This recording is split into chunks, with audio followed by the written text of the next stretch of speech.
If you haven't gotten your copy of Bare Naked Bravery, How to Be Creatively Courageous, then head on over to Amazon right now. It could be on its way to your house or into your device before I'm done introing this next episode.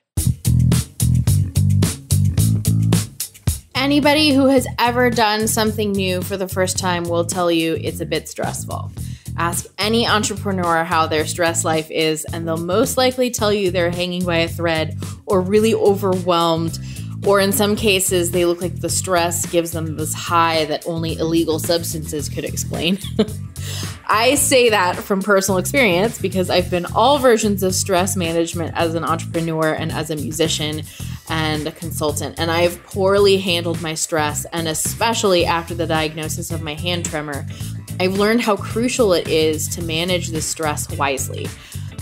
But where does this stress come from? Well, Benjamin Dell, founder and CEO at missingletter.com, the social media marketing automation company that automatically creates 12 months worth of social content for each blog post that you publish. It's pretty cool. He is here with us today to chat briefly about just that. Part of that stress that comes from sustaining these high levels of defiant expectation for seemingly impossible things. Remember, this month's theme in the School of Bravery and on our podcast is Defiant Expectation. It's one of the 12 ingredients of bravery. And I am so pumped to discuss this subject with somebody who blatantly possesses it. Ben previously owned a web agency in the UK for over 10 years. During this time, he also launched a number of SaaS tech startups, 2 of which were acquired and bought from him. It's clear to me, especially from our conversation with him today, that Benjamin is passionate about empowering businesses and brands with tools that help them succeed. And Defiant Expectation is one of those tools. So without further ado, I give you Benjamin Dell.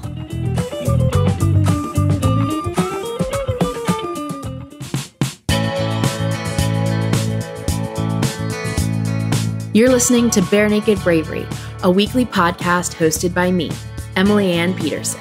As a singer-songwriter, author, teaching artist, and creative entrepreneur, I encounter some really fascinating stories. I'm on a mission to reveal the depth and width of bravery and its benefits to creatives like yourself. More than ever today, our world needs bravery, unique bravery, from everyone. This is the place where you find it. There is no script or censorship today because that's how these facets of Bare Naked Bravery are in real life. So if you're listening with little ears nearby, please know that some episodes may contain mature language and subject matter. One of the easiest ways you can share bravery with the world is to send this episode to a friend or 2. Send them an email, text, or tweet, tag them in one of my Instagram posts, my handle is Emily Ann Pete, or leave us a review on iTunes. It takes seconds and can be done from your phone right now. Again, we need more bravery in the world, so let's be brave together.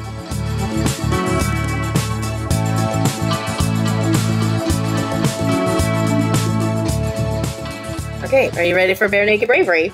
Let's do it. Okay. So, Benjamin Dell, you are a nomination from Raphael, who we had on the show a couple months ago, I believe. She's accountability, marketing accountability gal pal of mine. And she nominated you because she thought you'd be a good match for the show. And so now I'm just really curious. I'm sure you are too. Why? So tell us a little bit about what you do before we jump into this month's theme, which is Defiant Expectation. And then we'll kind of go off from there.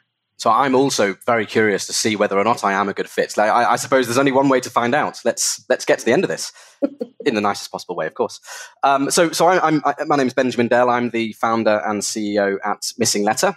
Missing Letter is one of those automation products. There's many of them out there. We think we're one of the best, of course, but we essentially help people that write blog posts or content marketers more widely. We help them promote each blog post that they publish by creating automatically a full 12 months worth of social content that we sort of wrap up and turn into what we call a drip campaign. So our customers simply need to review what we've put in front of them, make sure they're happy with our suggestions, and click go. And then we're dripping out social messages for them and promoting each of their blog posts, which really helps drive extra traffic and engagement for each of their evergreen blog posts. So that's the boring stuff out of the way. That's the business. That's the product. We can get on to the interesting stuff now. Well, so I know that you, just because I've done my research, I know that you've been I guess the catalytic founder of several of these software as service companies. Is that correct?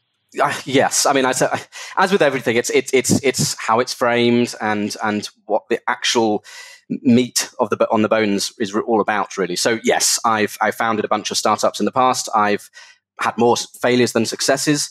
I've exited a couple, but nothing massive in terms of numbers. But I've done it, and I was very grateful for the experience, and was very lucky to have been able to sell to a pretty prominent guy out in the States. So I'm really grateful to have been able to tick a lot of boxes for my own personal just growth, I suppose, more than anything. It's good fun. So give me some highs and lows. Like, what were some of the quiet successes that you had, and what were some of the loud failures you had? Well, talk to any entrepreneur, and I suppose they'll more readily give you a list, as long as there are, for the loud failures. So I'll start with those because that's the easy bit. So one that comes to mind, we built this product that basically funnily enough, was an automation tool for Instagram. This was back in the day, sort of 8 years ago, something like that. It can't be 8 years ago, 5-6 years ago. And it was basically just a way to help people get noticed a bit more across Instagram by tagging them based on the subject matter within the content, and then reposting comments every 30 minutes. So we could get around the 30 tag limit that I think still exists, but certainly did exist back then. And we sort of quickly got to sort of 50,000 users, getting some really interesting traction. It was really actually just a pure thought exercise. It wasn't something, fortunately, that we were putting all our energy into, but it was getting to a point where it actually could have been something quite big. And we were getting some good traction there. And then, of course, we wake up one Monday morning and overnight our API access had literally been turned off by Instagram. I think this was very close after they'd been purchased by Facebook, and they were tightening up various bits and bobs. We were, I think, sensible players in the market, but they were just generally stopping, that type of API access. So it's that was a good fun failure. We were just talking last month. Our theme of the month was risk and rejection, and are these themes of the show and the School of Bravery are all based on these 12 ingredients of bravery that are in my book, Bare Naked Bravery. And risk and rejection is definitely one of them. And whenever I'm doing consulting for another business owner and I see that they're putting all of their eggs in one basket, I have to go red flag. You have just lumped your potential for success or failure on someone else, and you don't have any control over what they think about your business, or they may not care at all. So it's really tricky when you start to when you have a business that is not diversified in terms of where you get your users and how you help them and all of that. So yeah, I totally agree. I mean, that is one of the reasons why it was one of those side projects that we were building at the time, because of that inherent risk. And yet, even despite knowing that the risk was there, you do get blindsided by these things. And as you get more and more into the product and the idea and the ambition behind it, you can often forget the inherent risk that is there. And of course, it showed its ugly head. But a great lesson. You can only, I'm a firm believer in learning through doing. And, that involves the good and the bad. So, some great lessons there. It turned out it wasn't anything really too bad, but good fun. Let's talk about another one. I mean, and let's talk about another loud failure, let's say. So this is one more about timing. So a great product, or potentially great product. This was, I don't know what you guys refer to it as in the States, but MMS, so multimedia messaging, text messages basically, where you could attach photos. This was back in the day. This was literally back in the day, sort of 2003, I suppose, something like that, where we built this product where you could text in an MMS with a photo and your postcode. And we would reverse bill. So we would first of all triangulate and double check that we could work out the postcode, the zip code. And we would give you some options for your address. Someone would then select them, option 1 or 2 or 3. Once it was confirmed, we would then bill them through, again, straight through the text message, £3, £4, whatever it was at the time. And then we would dispatch that photo to some printers of ours, and we would print them out. We designed these lovely frames that would sort of, flat packed, but custom designed, custom built. And then within 2 or 3 days, you would have this framed photo on your doorstep, which had never been done certainly in the UK, not to that extent. Super streamlined. And we were in talks of being bought out by a newspaper agency here in the UK. But timing literally caught up with us. I mean, we're talking about, from inception to rolling out to negotiating or starting the negotiations with the paper, 2-3 months. I mean, this is not a long time, but within that time, MMS was basically on its way down. And I think maybe it was closer to 2007 because iPhones were starting to come out, or certainly smartphones. Maybe it was pre-iPhone, but smartphones were starting to come out, and it was less MMS, more the app that would allow you to do things with your photos. And it didn't make sense for either party to sort of continue on. It was very obvious when we started getting a bit deeper into it. But yeah, great example of, timing is everything. Mm-hmm. If we'd done that 5-10 years earlier, man, we would have been flying. One of the things that because I've just been a serial entrepreneur my whole life. I was just writing about this for an article earlier today. I have never had a traditional full-time employment because I've always been either self-employed or had projects or these kinds of things. And I say that with like much to, I'm sure, my parents' chagrin, because it's like nerve-wracking to have a daughter that's like out there doing things that are abnormal. But it has been so rewarding and terrifying. And yet one of the things that I have seen amidst my, clients and then also fellow entrepreneurs like yourself is that some of us are pretty ballsy when it comes to making decisions and being able to take those risks.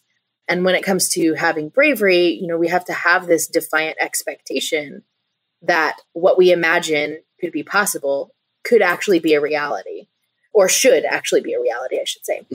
Because clearly you have it, defiant expectation. Otherwise, you wouldn't be doing what you're doing today, tomorrow, and what you did yesterday. So talk to me a little bit about how you have seen defiant expectation play out in your career and in your day-to-day life. Well, first of all, I totally echo that. I think it's the glue that keeps you going, because you invariably will have peaks. Everyone does, but it's such an echo chamber. Everything's amplified when you're doing it yourself. For many reasons. One, when you first start out, you're literally doing all of the jobs. Just on that very basic physical level, you're doing all of those jobs, and then you start scaling, and there's challenges along the way at every point. And so I think that sort of that belief in what tomorrow can look like, that you're referring to, I think is the thing that keeps you sane throughout and allows you to weather the storm when you're having those troughs. Because I'm still finding out today that it's such a psychological game, and I'm learning so much more about myself, even as each day goes by, how to deal with certain situations. So that glue, I think, is key. There's one situation that I'm reminded of, which was less business, more personal life, but the thing that really gave me that, because it's one thing to have that clear vision on what tomorrow can be, but it's another thing altogether to know that you're capable of achieving it. Right? There is a subtle difference there, and the difference is seen on shows like X Factor and America's Got Talent and Britain's Got Talent and those sorts of things, where people think they have talent. They are very, very clear on what they can be, but they just actually can't follow through and aren't really true to themselves. So I think time and experience and life just helps you gauge that inner confidence that you can do it. But something that plays to that, this experience I can remember is back when I was 16, I was doing A-levels, which is the qualification you do when you're 16 to 18 here in the UK. And I was doing, and you're typically doing sort of booky sort of stuff rather than practical stuff. So I did politics and English literature and computer science. I was into computing, so it was clearly going to be computer science. And then I quite enjoyed politics and English. And I just really felt it's too theoretical, it's too boring. And so 2 terms into that 2-year course, I decided, no, I've got to have a drastic change here. And so I decided I was going to leave home and move up to, I had some friends up in North Wales, so it's about 6-8 hours away, but technically speaking, another country. And I decided I was going to leave home, start an equivalent course, again, a 2-year course equivalent to A-levels, but more practical oriented up in Wales, but actually start it 2/3 through the first year, because I didn't want to have to be a year behind my peers and everyone and where I wanted myself to be. So I, first of all, had to convince myself that I could do it. I had to convince my parents to let me do it. My mum certainly wasn't expecting me to be asking to leave home at 16. But I did it. And I was told by the people, the admissions at the college, that we'll let you in, but you have to have caught up on all coursework before you start in the summer term. So come April or whatever it was. And I had like 3 or 4 weeks to basically swat up and do everything. And I did it and did a 2-year course in a year and 1 term, got the highest mark you can get, got an achievement award thing, and then went to university. But it taught me that not only do I have an ambition for where I want to be, but actually, if I put my mind to it, I can see it through. And that's the lesson that has carried me through pretty much to this day. I mean, let's talk about, because kudos to you, well done. But let's talk about, because when you're an entrepreneur and when you're doing something that nobody else is doing, and it is that echo chamber, and it is very emotional to have to convince yourself and to convince other people, and then to operate as if that thing is possible in the world. It takes a lot of guts to do that thing once, like a big spurt, a big project, do it once. But it sounds like you have continued to go at such a high level with this Defiant Expectation. So how do you make Defiant Expectations sustainable as a lifestyle? It's well, I'd hate to call it a lifestyle because it's not necessarily good for the heart, but I would say I think once you've got over the hurdle, it is literally practice, because I think what I'm getting better and better at is managing risk. Like literally not just managing risk, but handling risk, which is subtly different, and seeing it for what it is, not more than what it is and less than what it is, but just understanding what it is and what it means and moving forwards with it. So as I enter these challenges today, I'm not only reminded that I can do it, but actually I think I'm more equipped to actually just cope with the stress and see it for what it really is. Talk to me more about that. So I ran an agency, a web agency here in the UK for 10 plus years. Sold it a year ago, sorry. And, we were moderately successful, not very successful, but, we had sort of eight staff at the peak, and probably sort of five or six on average. And we were always ticking along, as most agencies are. We never quite hit the big time. I'd never failed to pay staff, never had any issues like that. But every single month, or certainly every quarter, there was at least a moment where I was thinking, because it's cyclical, you've got it's project based. And because we were a small team, I was very much involved in executing, as much as not in a development sense, but just in terms of account management and relationship management and making key decisions. And so you get tied into it. And so you actually end up so focused on the project and the delivery that when your head comes out of the sand and you sort of go, actually, shit, I've got 20 grand's worth of staff salaries to pay in 2 days or a week or whatever it might be. And so when you do that cycle for 10 years, you get very, very good at knowing what you're capable of doing. Like, it's one thing for someone to say, okay, right, you're launching a startup, or you're in this situation, you've got 20K going out once a month for the next 6 months, go out there and do it. It's one thing to have the confidence to do it. It's another thing to know you can actually some way get that money. And that's just something that I just built up over that 10 years. And all along, you're just building up this strength to handle the stress and not let the stress of the risk that underpins it kind of consume you. Because when you do, then you become less productive and less focused and less capable. Of course, there were bad days and all that sort of stuff, but that glue that we're talking about together helps see you through, and it all sort of combines to getting you through it, really. But it's all just experience, and it's very personal, because the way everyone manages stress is very different, or copes with it, I should say. Like for me, so I was diagnosed with a hand tremor in my right hand, and at the time of the diagnosis, I was a full-time musician, which really sucked balls, like, to get that news. Talk about eggs in one basket, right? So yeah, I have learned since the diagnosis that I have to keep my stress level way down. If I'm going to keep doing music in any form or capacity, I have to keep my stress level way down because the first thing that goes is the stability of my hand. Even if I just think about getting nervous, my hand tremor, because it's neurological, will come out. And so some of the things, I've talked about this on the show before, but some of the things that I've done has been like more meditation and no caffeine when appropriate. And because I am now more sensitive to caffeine, whenever I do have it, I notice what a hair trigger line there is between like full on stress and caffeine anxiety. It's so easy. Like if for me at least, it's really easy that when I'm like living a caffeine lifestyle, it's really easy for me to wake up and have the first thing that I wake up thinking about not be like, oh, I can't wait to finish that one fun project I'm working on, but have it be, oh my gosh, I need to do these 10 million things. And that's, like 8 to 12 to 24 hours after having a cup of coffee. Like I notice it that much. So how have you learned to manage that stress? I mean, you did it for 10 years, so you probably failed and succeeded at it at various points. Well, before I answer that, can I just say, as horrible as it is that you've had the issue with your hand, I'm a firm believer in there is opportunity in everything. And the very fact that you had this issue, it forced you down a route that, you were positive about and you came out of in a positive way, but forced you to think about how you manage your stress, and you've ended up meditating, as you said, and all these sort of things that are clearly positive. Yes, there's a downside that you can't play instruments as often as you would like and blah, blah, blah, blah. Right. But actually, it's created a whole different perspective. There was a friend of mine back at school who had a stammer, and he kept on stuttering on certain words. But I tell you what, he had the most incredible vocabulary because he was forcing himself, literally, physically and physiologically, to come up with it quickly on the spot. Come up with a different word that means the same thing, the thing that I'm stuck on and I'm repeating.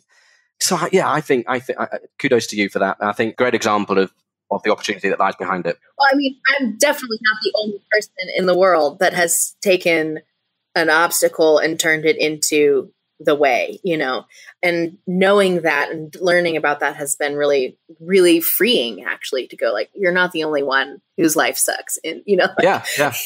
Everyone's does. We all have pain. Pain is pain. And so, but we all manage that pain. We manage that stress very differently. So I'm still curious, what has worked for you? Yeah, back to the original question. Back to you. So I'm a little bit jealous, actually, because I think you have had the opportunity, as we just discussed, to find that nirvana far earlier than most. And I'm a good example of someone who is yet to find that, I think, because how do I manage stress? Right, I drink wine, and I have a dog, and I walk my dog, and I have 3 kids and my wife, of course. And so I have family time, wine, movies, just like anything that is just completely just chill is what I like to do. And there's no good, better way to do this, of course, because everybody's different, right? Well, yes and no. I mean, certainly one shouldn't need, I'm not suggesting I'm an alcoholic or anything, but one shouldn't need the wine per se as the outlet. There should be other routes. And I've always liked the idea of meditation and other sort of outlets like that. But I've never really, I'm such an sort of an edgy sort of, I'm always sort of, which is why having a glass of wine in the evening is such a great way for me to relax, because it forces me to slow down. But I'm always like that. And I do think, and there was a survey done a while ago, and I can't remember any of the details apart from, in terms of who did it and when it was, apart from the fact that a survey across all these entrepreneurs and successful people around the world. And one of the most common threads that joined them all together was the fact that in some fashion, they meditated in some form. So I do think what you're doing is more what people should be doing than what, typical guy like myself will do. Mindfulness is the word maybe I'm thinking of there. Yes, mindfulness. We'll get back to the bravery at hand in a second, but I wanted to remind you that I first began having these conversations both on and off the podcast because I was curious about what bravery actually meant. If we could build it, if so, with what ingredients. And I was so curious, I turned my research and personal stories of experiences with feats of bravery into a book. That book is called Bare Naked Bravery, How to Be Creatively Courageous, and it's now available in multiple formats on Amazon right now. So go get yourself a copy of Bare Naked Bravery, How to Be Creatively Courageous, and after you read it, let me know what you think. Well, I say what I'm about ready to say, not as someone I'm not a meditation teacher at all. I don't even know if what is about ready to come out of my mouth is actually a legitimate thing. So, but I think, and I have seen that when I am like really high level anxiety, I have to start with a form of meditation that matches that. So like if I'm really stressed out and I've just had a cup of coffee and I'm like this, the best kind of meditative mindfulness practice is walking my dog, because I'm not connected to my phone. I'm just focused on picking up the poop. Just like mundane and awful, but I'm still like I'm matching the mindfulness with that level of anxiety. And then when I get back from the walk, I'm able to go, okay, now what do I want to do? Right. Because it's physical. Is that because you're moving and there's a physical aspect to the... Possibly, but it just has to like, I just know that if I'm sitting at like the height of anxiety and stress and I go, okay, now's the time to meditate, Emily, go to your Zen happy place. That's absolutely not going to happen. Like, I just know for a fact it's not going to happen. Yeah. So I have to start with where I am at when I'm doing that mindfulness practice. So yeah, there's definitely some logic to that. And I suppose the reality is that, meditation and mindfulness is entirely personal, and what works for one person won't work for another. And there's so many forms of it too. Like you could write, you could walk, you could run, you could hike, you could drive. Some people drive for their meditation practice, playing and practicing music. Many of my cello students ended up using their instrument as a mindfulness practice. Yeah, I can see that. And it was better especially for my students who are like the software engineers, heady and very logical and that kind of thing. It's a much better place for them to attempt mindfulness from a place of logic and reason, rather than to try to force them into just feel it, vibe it out, man. Like you can't feel it? Come on, what's wrong with you, man? So I would just say, like, very, very similar to bravery in general. You have to start with where you're at and be really honest about where you're at. But if you're attempting mindfulness for the first time, you don't have to go to a Buddhist monastery to make it happen. You can just wash your hands for 30 more seconds, So yeah. And I do think that when you are managing that defiant expectation, because that happens every time I release a new song or put even a blog post or an article that I write for a magazine or anything. Like there's that level of like, here it's coming, I'm birthing this new thing into the world. And then there's a letdown, and that letdown, there's like a postpartum that ends up happening with like releasing something into the world. And so having the skills to manage that stress for your defiant expectation, those skills then also help you with the like letdown after you release the thing into the world or put yourself out there or make the big ask or all of that kind of stuff. So yeah, totally. How have you seen that like letdown happen after you release something into the world or do a big product release or anything? Yeah, I would say always. Not necessarily always at the moment at which you release it, but there's so much loaded behind, particularly with products or businesses or things that are multifaceted, because you are loading all this expectation behind it. It might be that you're trying to reduce churn, or that you're trying to increase activation, or it's just another marketing channel that you're trying to employ to sort of increase your revenue, or whatever it might be, right? And so it's not just delivering the thing from a creative standpoint, but what it then is there to represent and deliver. And so you're always having to manage that, because it will never do exactly what you think it's going to do. You might be happy with it from a creative standpoint, but actually it brings in half the amount of revenue that you thought it was going to do, or helps make your customers' lives not quite as easy as you thought it might do, or maybe it wasn't received as well. So, and these things can trickle down and back to you for weeks after the thing was delivered or put out there. So yeah, definitely you need to, I found I'm consistently having to keep myself in check. I mean, I know you're not doing this solely alone now, because you couldn't possibly be doing this all on your own. at this point? No, I would be in a grave, I think. Okay. So do you recognize that same letdown or that same kind of readjustment process happening with your teams as well? So certainly it is one of those additional responsibilities that as the manager, the founder, the CEO, whatever you want to call them, that you have. You are now responsible for the well-being of your team as well. And you want to make sure that they don't feel let down at certain situations. I think it's less of an issue, though. Certainly, some do feel that way. Sorry, my dog's barking in the background. I'm working from home today. Same here. Certainly, you do have to manage that, but less so, because one of the roles that you have as a leader, I suppose, is to give your team a firm sense as to the direction. And going back to your original point about, what are we seeing tomorrow being, and what is the real, the long-term opportunity here, or even the medium term? And so whenever, whenever I say, okay, right, we're going to release this thing next week for this reason, and this thing next week, the following week for that reason, I'll make sure that I talk to them about why we're doing it, what it means to release that into our product feature set, or why we're engaging with that particular marketing channel. And you're kind of trying to deflate, not deflate, wrong word, sort of take away that sort of stress from them and put it back onto yourself, and deflect. That's the word I'm looking for.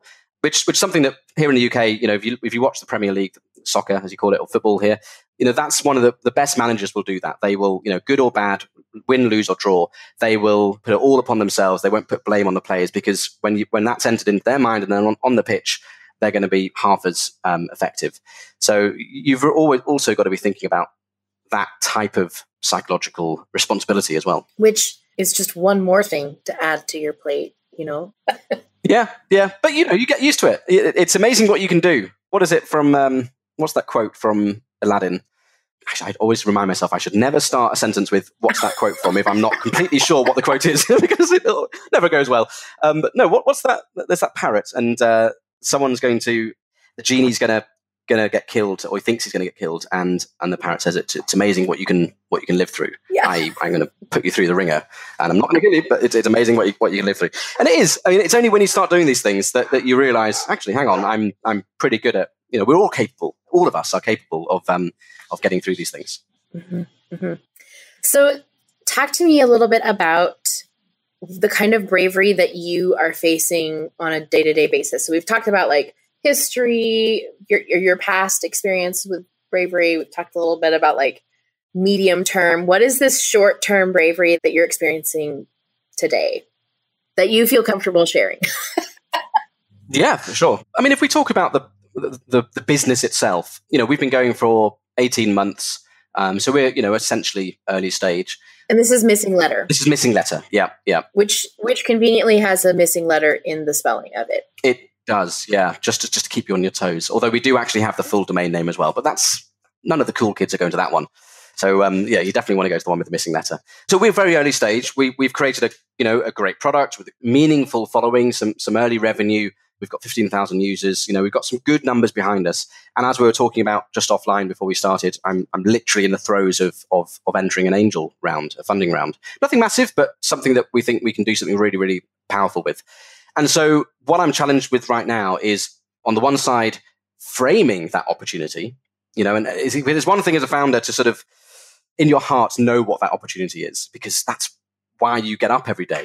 You created this business 2 years ago because of the opportunity that you see. I don't need to explain it to someone. I know it. I live it. I feel it. And yet here you are when you're entering a sort of funding situation, and now actually you're being forced to describe it and actually document it, both in the written form, in a pitch deck and an executive summary and those sorts of things, and then vocally as well when you go and pitch it. And that's really interesting, because you sort of test yourself, you challenge yourself on what it really is.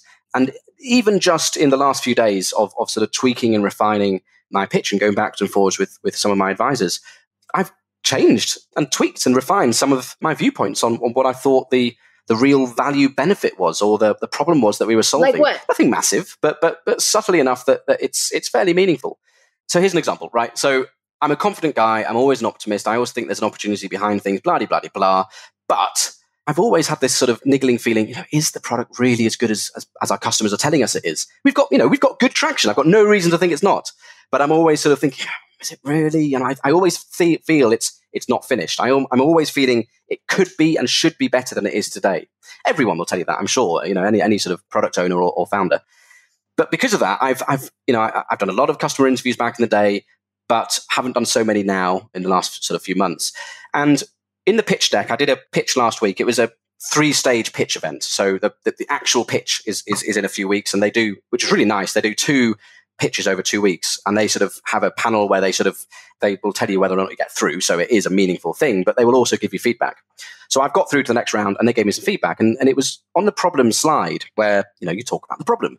And as part of that, I was describing the challenges that a typical customer will go through. And I was describing it with a fictitious customer. I was saying, meet Steve. Steve does this, and he's got problems with this thing. And it made sense. But their very first comment was, hang on here. So there's a disconnect. You've got a business that's been going for, you're in revenue. It's not just an idea. You have something, you've built the tech, you've got customers, you've got traction. Why are you not referencing an actual customer? It seems like a no-brainer. And I was like, damn, yeah, why am I not? And I think it came back to that point I was just mentioning, which is just this little suggestion of a doubt in my mind about, are we really helping customers in a way that an investor will get excited about? I know we're delighting our customers, but are we really flicking the switch? Are we really doing that major thing? So I got back that day, this is just literally Wednesday last week, sent an email to 2 of my top customers that one of them's an affiliate, another one has been with us since the beginning, who we've always had an open dialogue with. So I knew they would be happy me being a bit more open with them. And I said, look, we're in a pitch. Please keep it to yourself. It's not public yet, but we need to have a concrete example for a customer. And this lady, Linda in Australia, this was 10 o'clock in my morning, about 6 or 7 o'clock at night for her. Within 10 minutes, she gave me a call. And she said, Ben, I'm here. Let me help you. What do you need to know? I was blown away. First of all, just on that, which is awesome. I mean, just the power of running a business, in the right way. You see it when the customers respond in that sort of fashion. And I just said, look, let just talk to me how it used to be before Missing Letter. And she said, well, I used to have to do this, this, and this. And it helped me understand I can go into specifics if you want, but it helped me understand the 4 key stages that previous people used to have to go through.